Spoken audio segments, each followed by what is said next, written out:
This is the most challenge in our profession, that client Mm. expect faster processing and on-time processing, while the other side, the department is not doing that. I don't know it's deliberate or non-deliberate. It depends on the policies. So in that case, what as a migration agent or as a lawyer, what is my job? What should I do to make my client understand that this is something beyond my control? The real thing is that they need to understand that we are professionals. I know that Correct. both you and I would have done years of study to obtain our qualifications.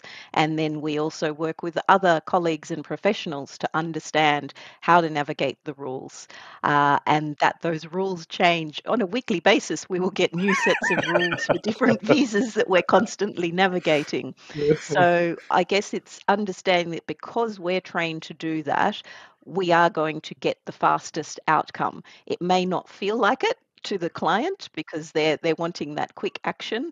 But if you've got someone who understands the rules and understands the requirements, what documents and the expectations, they're going to make sure that your case has everything presented to the department in the correct format, and that is going to speed up the process. On top of that, we have subject matter knowledge around things like the ministerial directions, and I've talked about this in my own podcast as well. So, Mhm. Ministerial Direction 100 at the moment specifies the order of the different types of visa applications and which ones will be given priority.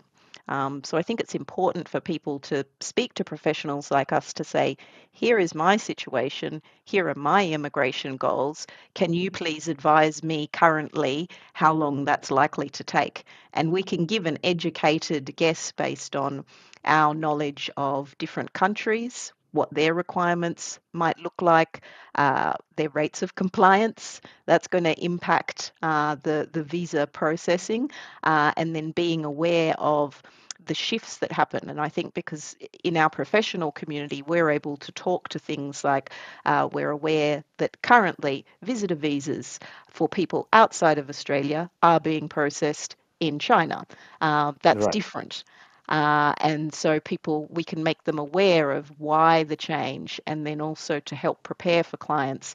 Right, so now you've got visa decision makers who are coming from a different cultural context and might have different expectations for how your application is presented. So we can help inform that to make sure that people get much higher rates of success in their cases.